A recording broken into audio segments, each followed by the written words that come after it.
I call the member for Hornsby and Parliamentary Secretary. Thank you, Mr Speaker.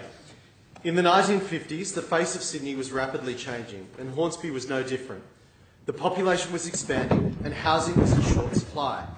The Hornsby North area was part of the government's release of selected parcels of land to accommodate suburban expansion. Located close to the railway line, the Hornsby-Asquith areas were hotly targeted by developers for urban subdivision. This expansion of the area meant a dramatic increase in the number of young families and children needing to access local schools.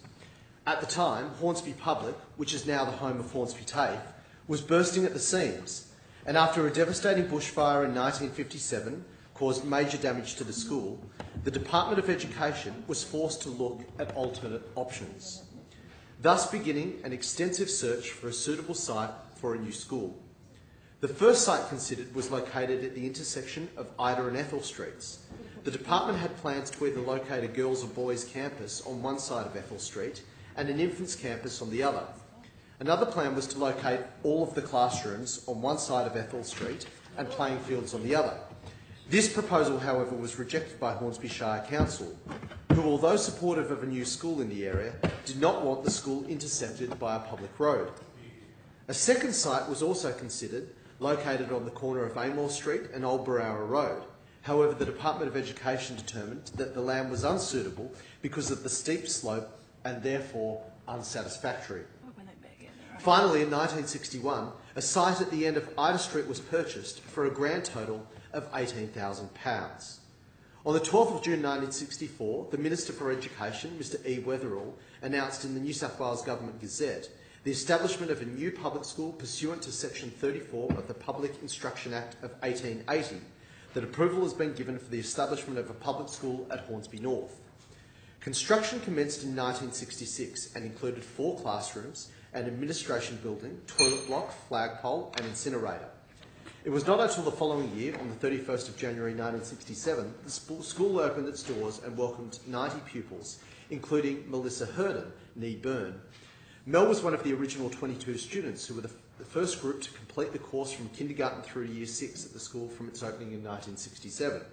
She has been instrumental in compiling the school's history and an amazing help in preparing my speech tonight. They were under the watchful eye of Principal Mr F Gibbs and 3 teachers, Miss West, Miss Norton and Miss Lewis. Although the school gates opened in 1967, it was not until 1971 that the school was officially opened. The opening ceremony was a big community event, drawing hundreds of attendees, including Member for Hornsby and Minister for Justice, the Honourable John Maddison. The event gained national media as the Minister used his opening address to lend support to the proposed South African sporting tours in the midst of the apartheid era, before unveiling a commemorative plaque and planting 2 trees at the front gates of the school. Those 2 trees are still there today, albeit much larger. By this stage, the size of the school had grown to 285 enrolments, with a teaching staff of 8. Right from the beginning, this school fostered a wonderful sense of community, something that's still very much alive today. An active P&C was formed and the Ladies Auxiliary started to assist fundraising and support and build that sense of community. The P&C's main fundraiser was one of the biggest events in the district, the annual fireworks extravaganza. It was the highlight of the June long weekend. The event would start with a fete in the afternoon before the fireworks display in the evening, with admission for adults at $1 and for children 50 cents. Today the school has over 800 pupils, and whilst much has changed at the school in the past 50 years, one thing that has not changed is the school's commitment to quality education for every student. For over half a century now, passionate and highly dedicated professionals have supported, nurtured and inspired the learning and education of local students.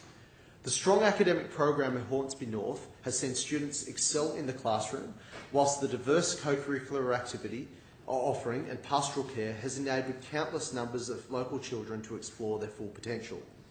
In my opinion, Hornsby North Public School sets the benchmark when it comes to delivering an outstanding all-round education.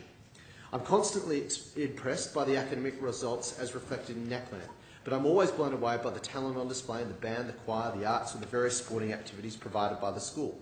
It is remarkable, and no doubt why so many students have gone on to achieve success in the chosen fields. Notable ex-students include Olympic water polo player Jeff Clark, Olympic gymnast Lisa Barnes, and most recently Anthony Moyes, who was the official referee in the Sevens tournament in Rio. But Hornsby North is the type of school that empowers every student to reach their full potential and achieve their dreams. This is a great credit to the teachers, many of whom I know personally and greatly admire. I'd especially like to mention Jeanette Butterworth, Carice Butterworth, also a former student, Julie Hall, Sharon Gates, Anne Moyes, Sandra Reeves, and the rest of the fabulous speech. But of course, any great team needs a great leader, and Hornsby North has the best. Marie Sumpton is an exceptional woman. She's adored throughout the school and across my community. She's one of those rare principals that knows every child individually and cares for them as if they're their own. In my opinion, she represents the very best of our education system and the very best of our community. But another thing that sets Hornsby North apart is the wonderful sense of community that exists. It's the type of school where everyone knows each other and genuinely cares about their neighbour. Where when someone is doing it tough, people roll up their sleeves to help. I particularly want to thank the P&C for the work they do in supporting the school and fostering that sense of community. To current President Catherine Milner, thank you for your leadership and the work you do for our community. To Catherine Pedersen and the band coordinator, Christine Ashton, Sharon Schwerfsworth, Liz Sharman, Melanie Clayton, Gavin Hunter, Alexi Boyd, Chris Roberts, Belinda Gear, and of course the brilliant Len Sliven. Thank you for all you've done over so many years. Hornsby North is a special place because of the education provided and the people who have helped deliver it. Congratulations on the past 50 years. You've truly made a difference to our community and we're a better place for the Hornsby North family.